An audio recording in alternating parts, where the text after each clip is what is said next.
Assalamualaikum warahmatullahi wabarakatuh. Salam sejahtera bagi kita semua. Perkenalkan, saya Dewi Safitri Ramadhani Putri Santosa dengan NIM 20051214033. Saya dari Prodi Sistem Informasi. Di sini saya akan menjelaskan mengenai sejarah perkembangan komputer untuk memenuhi tugas mata kuliah Sistem Operasi dengan dosen pengampu Bapak Agus Prihanto, Sarjana Teknik Magister Komputer. Pertama-tama saya akan menjelaskan apa itu komputer dan selanjutnya baru sejarah komputer. Komputer merupakan seperangkat alat elektronik yang digunakan untuk mengolah data dan menyimpan data baik berupa teks, visual, ataupun audio, serta membantu pekerjaan manusia agar lebih mudah. Sejarah komputer ada 5, generasi pertama, generasi kedua, generasi ketiga, generasi keempat, dan generasi kelima. Generasi pertama, ENIAC, Electronic Numerical Integrator and Computer. Sejarah komputer generasi pertama mulai hadir pada tahun 1946 hingga 1956. Ilmuwan yang menggagas konsep pengembangan tersebut adalah Konrad Zuse, seorang insinyur asal Jerman. ENIAC merupakan generasi pertama komputer. ENIC, Electronic Numerical Integrator and Computer, yang dikembangkan tahun 1946 oleh John W. Mauchly and J. Presper Eckert dari Universitas Pennsylvania, merupakan First General Purpose Electronic Computer. UNIVAC, Universal Automatic Computer. UNIVAC sudah menggunakan pita magnetik sebagai media input dan outputnya, merupakan komputer komersial pertama yang dipakai oleh Biro Sensus Amerika Serikat untuk digunakan dalam menghitung sensus penduduk dan sebagai komputer pertama yang dibuat untuk tujuan aplikasi bisnis. Ciri-ciri komputer generasi pertama ada 4. Yang pertama, menggunakan tabung hampa udara atau vacuum tube sebagai sirkuitnya. Yang kedua, ukuran fisik komputer besar sehingga memerlukan ruangan yang cukup luas serta memakai daya listrik yang cukup besar. Yang ketiga, memiliki media penyimpanan luar berupa magnetic tape atau magnetic drum. Yang keempat, terakhir nih, hanya dapat dikendalikan oleh bahasa mesin atau machine language. Komputer generasi kedua. Sejarah komputer generasi kedua mulai populer pada awal tahun 1960-an. Pada tahun 1948 ditemukannya transistor. Penemuan transistor sangat mempengaruhi perkembangan komputer. Transistor menggantikan tube vakum di televisi, radio, dan komputer. Akibatnya ukuran berkurang drastis. Digantinya tabung vakum menjadi transistor membuat ukuran menjadi lebih kecil. Transistor mulai digunakan di komputer pada tahun 1956. Komputer awal pada generasi kedua ini adalah superkomputer dari IBM yang bernama Stretch dan superkomputer dari Sprayren yang bernama LARC. IBM 1401 sejak tahun 1965, sebagian besar bisnis besar menggunakan komputer generasi ini untuk mengolah informasi keuangan. Ciri-ciri komputer generasi kedua ada 4. Yang pertama, sudah menggunakan transistor untuk sirkuitnya. Yang kedua, transistor dikembangkan di Bell Laboratories tahun 1947. Yang ketiga, lebih kecil, cepat, dapat diandalkan, dan hemat energi dibandingkan generasi komputer pertama. Yang terakhir, menggunakan bahasa assembly yang terdiri dari singkatan-singkatan untuk menggantikan kode biner. Komputer generasi ketiga ditandai dengan munculnya IC atau Integrated Circuit yang menggantikan peran transistor. Diciptakannya IC karena transistor menghasilkan panas yang sangat besar dan hal itu dapat merusak bagian-bagian internal komputer. Karenanya komputer menjadi sangat kecil karena komponen-komponen dapat dipadatkan dalam chip. Contoh komputer generasi ketiga ada IBM S360, GE600 dan GE235 serta NCR Century. Komputer generasi keempat. Setelah IC muncul, pengembangan komputer menjadi lebih jelas, yaitu mengecilkan ukuran sirkuit dan komponen-komponen Electronic Large Scale Integration atau LSI. Dapat memuat ratusan komponen dalam satu chip. Kemudian tahun 1980-an, Very Large Scale Integration atau VLSI memuat ribuan komponen dalam satu chip tunggal. Pada tahun 1981, IBM memperkenalkan penggunaan Personal Computer atau PC untuk penggunaan di rumah, kantor, dan sekolahan.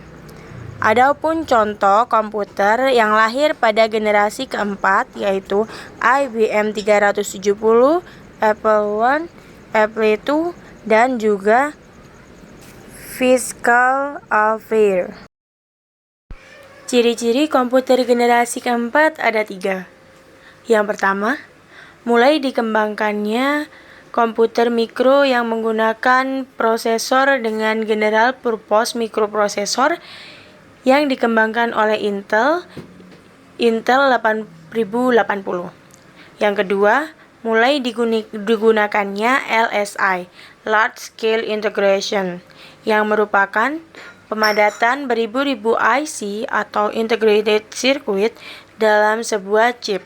Kemudian dikembangkan menjadi VLSI, Very Large Scale Integration. Yang ketiga, pada generasi ini, hampir sebagian besar komputer telah menggunakan operasi dengan konsep seperti sistem operasi Microsoft Windows buatan Microsoft Corp. Terakhir ada generasi kelima. Komputer generasi kelima dikembangkan sejak tahun 1985. Contoh komputer generasi kelima adalah komputer fiksi HAL 9000. Walaupun HAL 9000 masih jauh dari kenyataan, komputer dapat menerima instruksi secara lisan dan mampu meniru nalar manusia. Beberapa ciri utama dari generasi ini diantaranya: 1. Di Jepang didirikan ICOT, Institute for New Computer Technology, untuk mengembangkan komputer generasi kelima, yaitu menciptakan komputer yang powerful dan intelijen. Yang kedua, dikembangkannya sistem komputer yang memiliki unsur artificial intelligence yang dapat mengerjakan tugas dengan karakteristik seperti manusia, intelligent, imagination, dan intuition, dengan natural language atau bahasa sehari-hari. Nah, demikian penjelasan saya tentang sejarah komputer dari generasi 1, generasi 2, generasi 3, generasi 4, dan generasi kelima. Semoga kalian paham ya. Sekarang saya akan melanjutkan untuk menjelaskan mengenai sistem komputer, komponen sistem komputer, serta komponen komputer. Selain kalian harus mengetahui sejarah komputer, kalian juga harus tahu apa itu sistem komputer dan juga komponen-komponen yang ada dan termasuk ke dalam komputer. Semoga kalian paham. Dari sini saya berharap kalian semua paham tentang apa yang saya jelaskan. Mungkin bahkan ada yang lebih paham daripada saya tentang sejarah komputer. Saya berharap kalian semua melanjutkan apa yang sedang saya presentasikan. Selanjutnya saya akan menjelaskan mengenai sistem komputer. Apa sih sistem komputer itu? Kalian harus paham tentang itu, karena kalian mendalami sejarah komputernya. Sistem komputer memiliki pengertian suatu jaringan elektronik yang terdiri dari perangkat lunak dan perangkat keras yang melakukan tugas tertentu, menerima input, memproses input, menyimpan perintah-perintah, dan menyediakan output dalam bentuk informasi yang telah diinstruksikan oleh pengguna atau brainware. Nah, seperti itu penjelasan mengenai sistem komputer. Sekarang saya akan melanjutkan menjelaskan komponen sistem komputer. Komponen sistem komputer secara umum pada sistem komputer dibagi menjadi 3. Apa sih ketiga itu dari komponen sistem komputer? Yang pertama, hardware atau perangkat keras. Yang kedua, software atau perangkat lunak. Yang ketiga, ada brainware. Mungkin kalian gak banyak yang pernah mendengar tentang brainware. Brainware merupakan orang yang sedang mengoperasikan komputer. Ketiga komponen tersebut masing-masing memiliki peran yang sangat penting dalam mengolah sebuah informasi data. Mereka dituntut harus bekerja beriringan, dan apabila salah satu dari komponen tersebut hilang, bisa digarisbawahi, maka sistem komputer tidak akan mampu bekerja sebagaimana mestinya. Seperti itu penjelasannya. Jadi, komponen sistem komputer itu selalu berhubungan, tidak bisa dipisahkan antara satu dengan lainnya. Selanjutnya, komponen komputer. Komponen komputer adalah semua piranti elektronik yang terdapat di dalam sebuah komputer. Yang pertama, motherboard. Motherboard berfungsi menghubungkan setiap komponen komputer agar bisa saling berkomunikasi satu sama lain. Yang kedua, prosesor. Prosesor berfungsi melakukan perhitungan maupun eksekusi atas perintah yang kita berikan. Yang ketiga ada RAM. RAM berfungsi menyimpan sementara semua data dari seluruh program hasil olahan komponen komputer yang sedang berjalan.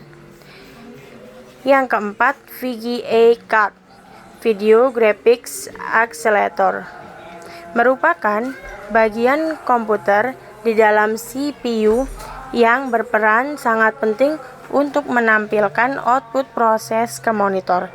Tanpa VGA card, layar komputer tidak akan menampilkan apa-apa alias blank. Yang kelima ada CD-ROM. CD-ROM adalah sebuah piringan kompak dari jenis piringan optik atau optical disc yang dapat menyimpan data. Yang keenam terakhir, hard disk drive. Hard disk drive berfungsi sebagai penyimpan data secara permanen, terutama sebagai penyimpanan sistem operasi dan bisa kita akses kapan saja kita mau. Nah, berarti komponen komputer memiliki 6 macam. Sekian, sampai situ saja. Saya akan melampirkan daftar pustaka yang sudah ada di layar kalian semuanya. Sekian dan terima kasih untuk semuanya yang sudah menonton dan mendengarkan presentasi dari saya mengenai sejarah perkembangan komputer. Wassalamualaikum warahmatullahi wabarakatuh dan salam sejahtera untuk kita semua.